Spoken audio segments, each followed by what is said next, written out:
اس مجمع میں بھی کئی نوجوان ہوں گے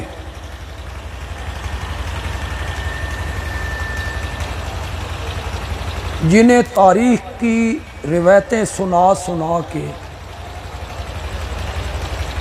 حضرت معاویہ سے بدظن کیا گیا۔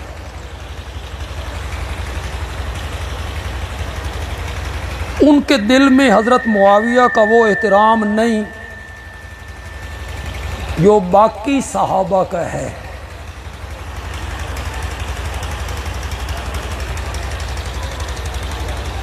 کبھی وہ کہیں گے وہ کاتب وحی نہیں،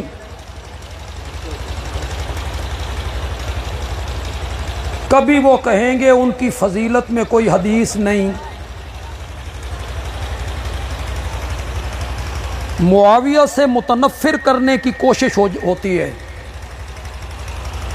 میں جس نقطے پہ بات کرنا چاہتا ہوں، آواز صحیح کراؤ یار، میں جس نقطے پہ بات کرنا چاہتا ہوں، اللہ کرے میں بات کرنے میں کامیاب ہو جاؤں، آپ سمجھنے میں کامیاب ہو جائیں۔ آمین کہہ دیں، آمین۔ میں نے ایک منٹ کے لیے مان لیا کہ حضرت معاویہ کاتب وحی نہیں۔ تو کہتا ہے وہ کاتب وحی نہیں، میں نے مان لیا کہ وہ کاتب وحی نہیں۔ میں نے یہ بھی مانا ان کی فضیلت میں کوئی حدیث نہیں۔ میں نے یہ بھی مانا کہ وہ پہلے بحری بیڑے کا موجد نہیں، اور میں نے یہ بھی تسلیم کر لیا کہ وہ پہلے بحری لشکر کا سالار نہیں، کوئی خدمت نہیں اس کی، کوئی فتوحات نہیں، کاتب وحی نہیں، پہلے بحری بیڑے کا موجد نہیں، پہلے بحری لشکر کا سالار نہیں۔ تیری ساری باتیں میں نے تسلیم کر لی، ایک منٹ کے لیے میں ساری باتیں تیری تسلیم کرتا ہوں، لیکن ایک بات میری بھی تسلیم کر کہ حضرت معاویہ کی عظمت کے لیے صرف ایک خوبی کافی ہے کہ وہ میرے محمد کا صحابی ہے، یا تو اس سے انکار کر، کہہ کہ معاویہ صحابی نہیں۔ تنقید کرنے والے لوگ کہتے ہیں صحابی تو ہے، ہم رضی اللہ عنہ بھی کہتے ہیں، یا تو معاویہ کے صحابی ہونے کا انکار کرو کہ معاویہ صحابی نہیں، پھر ہم بحث کریں۔ تم میں جرت ہے تو معاویہ کے صحابی ہونے کا انکار کرو، میں اہل سنت کی سب سے معتبر کتاب بخاری سے ثابت کر دوں گا کہ معاویہ صحابی ہے، اور قول بھی کسی عام آدمی کا پیش نہیں کروں گا، قول بھی پیش کروں گا اپنے پیارے پیغمبر کے چچا زاد بھائی کا، مفسر قرآن کا، حضرت عبداللہ ابن عباس کا۔ حضرت عبداللہ ابن عباس کہیں گے بخاری اس کو نقل کر رہا ہے کہ معاویہ میرے نبی کا صحابی ہے، تو حضرت معاویہ کی ایک ہی خوبی کافی ہے۔ پکا لو سارے بندے، جتنے نوجوان بیٹھے ہو پکا لو، معاویہ کی ایک ہی خوبی کافی ہے کہ وہ میرے نبی کا کیا ہے؟ بولو زور سے بولو، وہ میرے نبی کا صحابی ہے۔ اور قرآن پاک اٹھائیے، چھوڑیے تاریخ کی کتابیں، چھوڑیے فلاں عالم نے کیا لکھا ہے، فلاں محدث نے کیا لکھا ہے، آؤ میانی کے سٹیج پر بندیالوی کہتا ہے رب نے قرآن میں کیا کہا ہے۔ یہی وہ کتاب ہے جس کے ماتھے کا جھومر ہے ذالک الکتاب لا ریب فیہ، نہ اس کا کوئی راوی ہے، نہ راویوں پر کوئی جرح ہے۔ 27واں پارہ ہے، سورت کا نام سورت حدید ہے، آیت نمبر 10 ہے۔ میری یہ تقریر فیس بک کے ذریعے، یوٹیوب کے ذریعے دنیا کے کونے کونے تک پہنچے گی۔ پھر ایک دفعہ سنیے، پارہ کون سا، سورت کون سی، آیت نمبر۔ میں قطعاً نہیں کہوں گا کہ گھروں میں جائیے کسی دیوبندی عالم کا ترجمہ اٹھائیے، نہیں کہوں گا۔ میں خود دیوبندی ہوں، اگر دیوبندی عالم کی سفارش کروں لوگ کہیں گے متعصب آدمی ہے، اپنے مسلک کے عالم کی سفارش کر گیا ہے۔ نہیں، تیرے گھر میں دیوبندی عالم کا ترجمہ ہے، اٹھا۔ تیرے گھر میں اہل حدیث عالم کا ترجمہ ہے، اٹھا۔ تیرے گھر میں بریلوی عالم کا ترجمہ ہے، اٹھا۔ جادو وہ جو سر چڑھ کے بولے۔ تیرے گھر میں کسی شیعہ عالم کا ترجمہ ہے، وہ اٹھا۔ جو ترجمہ بندیالوی یہاں کر کے جا رہا ہے اس سٹیج پر، بریلوی، اہل حدیث، دیوبندی، شیعہ، سارے علماء یہی ترجمہ کریں گے۔ سورت کا نام کیا ہے؟ زور سے ذرا بولیے، سورت کا نام کیا ہے؟ سورت حدید۔ آیت نمبر کون سی ہے؟ میں آیت پڑھنے لگا ہوں، اس کا ترجمہ بھی میں آپ سے کرواؤں گا۔ لا یستوی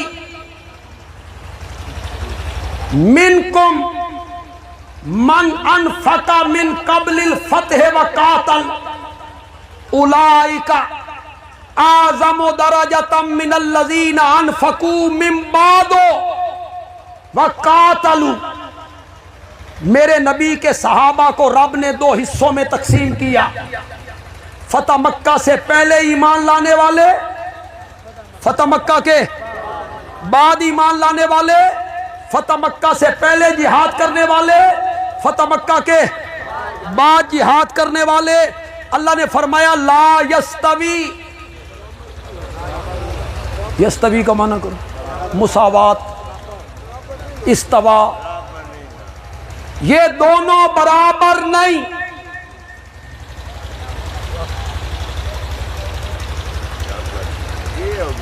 اوکھے ویلے دے یار تے سوکھے ویلے دے سنگی اکو جے نہیں ہوندے۔ فتح مکہ کے دن تو میرے نبی کے پاس اقتدار آ گیا تھا، اقتدار آ گیا تھا، حکومت آ گئی تھی۔ جو لوگ اس دن مسلمان ہوئے وہ حبشے کے بلال کا مقابلہ کیسے کریں گے جو کلمہ پڑھ کے تپتے ہوئے کولوں پہ لیٹ جایا کرتا تھا۔ قرآن نے کہا یہ دونوں برابر نہیں۔ اولئک اعظم درجۃ، اعظم کو معنی کرو بہت بلند، عظیم نہیں، اعظم۔ جو پہلے فتح مکہ سے پہلے ایمان لائے اور جہاد کیا، ان کا مرتبہ بعد والوں سے بہت بلند ہے۔ آگے اللہ نے کیا کہا؟ آگے اللہ نے کہا مقام تو فتح مکہ سے پہلے ایمان لانے والوں کا زیادہ ہے، فتح مکہ سے پہلے جہاد کرنے والوں کا زیادہ ہے۔ جو فتح مکہ کے بعد ایمان لائے وہ ان کے مرتبے کو نہیں پہنچ سکتے، نہیں پہنچ سکتے، نہیں پہنچ سکتے۔ لیکن قرآن نے کہا فتح مکہ سے پہلے ایمان لائیں یا فتح مکہ کے بعد ایمان لائیں، کلن، کہو ذرا کلن، زور سے کہو ذرا کلن، کلن وعد اللہ الحسنی۔ کلن کا معنی کرو حضرت معاویہ نہیں، نہیں حضرت معاویہ نہیں، یا تو انکار کرنا کہ وہ صحابی نہیں۔ اگر صحابی مانتا ہے تو پھر رب کا یہ فیصلہ مان، کلن، فتح مکہ سے پہلے ایمان لائیں یا فتح مکہ کے بعد ایمان لائیں، جنت کا وعدہ میں نے سب سے کر لیا ہے۔ کلن وعد اللہ الحسنى. اگر معاویہ صحابی ہے اور یقیناً ہے تو پھر اس آیت کا مصداق ہے کلن وعد اللہ اس دنیا میں جتنے طبقے ہیں ہر طبقے میں دو قسم کے لوگ ہوتے ہیں، کچھ اچھے اور کچھ برے. بولو تو صحیح یار. ہر طبقے میں دو قسم کے لوگ ہوتے ہیں، کچھ اچھے کچھ برے. آنکھ ہوتے تو آڈے کول شروع کر لیوا، نہیں تو اپنے تو شروع کر لیں، اپنے تو شروع کر لیں. علماء سارے اچھے، میں کیوں کہوں علماء کو برا؟ میرے آقا سے ایک بندے نے پوچھا یا رسول اللہ اس نیلی چھت کے نیچے اور اس زمین کے اوپر سب سے اعلیٰ لوگ کون ہیں؟ فرمایا علماء. اس نے کہا اس نیلی چھت کے نیچے اور زمین کے اوپر سب سے برے لوگ کون ہیں؟ فرمایا علماء. کیا مطلب تھا؟ علماء حق اور علماء دو قسم کے علماء. مفتی سارے اچھے ہوتے ہیں، اچھے بھی برے بھی. سیاستدان سارے اچھے ہوتے ہیں، اچھے بھی برے بھی. وکیل سارے اچھے ہوتے ہیں، اچھے بھی برے بھی. ٹیچر سارے اچھے ہوتے ہیں، اچھے بھی برے بھی. یہ جو مستری دیوار استوار کرتے ہیں یہ مستری سارے اچھے ہوتے ہیں، اچھے بھی برے بھی. مزدور اچھے بھی برے بھی، تاجر اچھے بھی برے بھی. بندیالوی کی بات اگر پسند آئے تو کہنا بندیالوی اچھی بات کہہ گیا ہے. ہر طبقے میں دو قسم کے لوگ ہوتے ہیں، کچھ اچھے کچھ برے. اس دھرتی پر صرف ایک طبقہ ہے اور وہ میرے نبی کے یاروں کا طبقہ ہے جس میں کوئی برا نہیں، سب اچھے ہیں. پڑھو اب کلن، زور سے پڑھو کلن.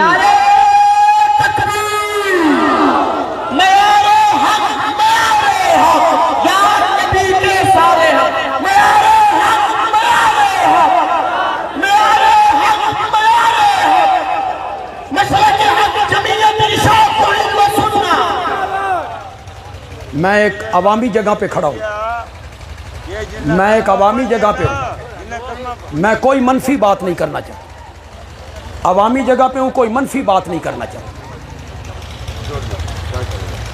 حضرت معاویہ کے لیے ایک ہی خوبی کافی ہے. بولو ذرا زور سے. میرے حضرت معاویہ کے لیے صرف ایک ہی خوبی کافی ہے اور وہ خوبی یہ ہے کہ وہ میرے نبی کا کیا ہے.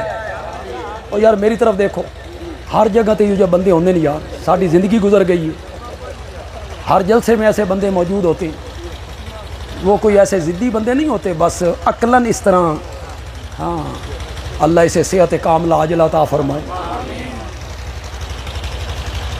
بات میری آپ کو سمجھ آئی کہ کون نہیں آئی؟ حضرت معاویہ کی ایک ہی خوبی کافی ہے. زور سے بولو یار. میں جانتا ہوں یہاں نوجوان جو بیٹھے ہیں وہ تاریخ کی روایتیں سن سن کے ان کے دماغ میں ایک بات بٹھا دی گئی. معاویہ فتح مکہ کے دن ایمان لائے تھے، مجبوری کا ایمان تھا. ایمان نہ لاتے تو کدھر جاتے؟ راہ کوئی نہیں سی، واہ کوئی نہیں سی. فتح مکہ کے دن ایمان لائے. سنو بندیالوی کی بات، سٹیج پہ بیٹھے ہوئے علماء بھی سنیں. یہ بھی چونکہ مطالعہ نہیں کرتے تاریخ کی کتابوں کا، حدیث کی کتابوں کا، ان کے ذہن میں بھی یہی بات بیٹھی ہوئی ہے کہ معاویہ کس دن ایمان لائے تھے؟ فتح مکہ کے دن. ایمان مجبوری کا ایمان تھا. بڑے بڑے اسکالر، مذہبی اسکالر اپنی اکیڈمیوں میں بیٹھ کر یہ واز کرتے ہیں وہ فتح مکہ کے دن ایمان لایا تھا. میں کسی تاریخ کی کتاب کا حوالہ نہیں دینا چاہتا, میں حوالے میں پیش کرنے لگا ہوں اہل سنت کی سب سے معتبر کتاب بخاری. باب کون سا ہے؟ باب الحلق, کتاب الحج, حجامت کروانے والا باب, بال کٹوانے والا باب. وہ اٹھائیے گا. میرا نبی عمرۃ القضاء کرنے کے لیے آئے ہیں. اب مجھے یہ بھی بتانا پڑے گا کہ سن کون سا تھا. مجمع جو کوئی بندہ بولے. 7 ہجری. فتح مکہ کب ہوا؟ 8 ہجری. حدیبیہ کب ہوا؟ 6 ہجری. 6 ہجری کو میرا نبی احرام باندھ کے آیا. مشرکین نے عمرہ نہیں کرنے دیا, واپس چلے جاؤ, ہم عمرہ نہیں کرنے دیتے. اگلے سال میرے آقا عمرۃ القضاء کرنے آئے. سن کون سا ہے؟ زور سے بولو. فتح مکہ کب ہوا؟ فتح مکہ سے کتنا پہلے؟ فتح مکہ سے 1 سال پہلے میرے نبی نے بیت اللہ کا طواف کیا, صفا مروہ کی سعی کی. میرا نبی مروہ پہ بیٹھا ہے. سارے کام عمرے کے ادا ہو گئے. بال کتروانے ہیں, زلفیں ترشوانی ہیں, کینچی میرے نبی کے ہاتھ میں ہے. حضرت ابو بکر موجود, حضرت عمر موجود, حضرت عثمان موجود, حضرت علی موجود, حضرت بلال موجود, سعد ابن ابی وقاص موجود, حضرت طلحہ موجود, حضرت زبیر موجود. اٹھا بخاری, اٹھا بخاری. مروہ پہ بیٹھے ہوئے میرے نبی کی زلفیں تراشنے والے کا نام معاویہ ہے. سن دے ہو کہ کوئی نہیں سن دے؟ ایمان اگر قبول نہیں کیا تھا تو معاویہ میرے نبی کی زلفیں کیوں تراش رہا ہے؟ کس ہجری کی بات ہے؟ کس کتاب میں آیا ہے؟ آؤ اور میرے حوالے کو جھٹلاؤ. یہ کسی تاریخ کی کتاب کا حوالہ نہیں. تم بغیر تحقیق کے کہہ دیتے ہو فتح مکہ کے دن ایمان لایا تھا. مجبوری کا ایمان تھا. یہاں ہر مسلک کے لوگ موجود ہوں گے, سب ہمارے بھائی. خوش آمدید. اللہ ہم سب کو صراط مستقیم دکھائے.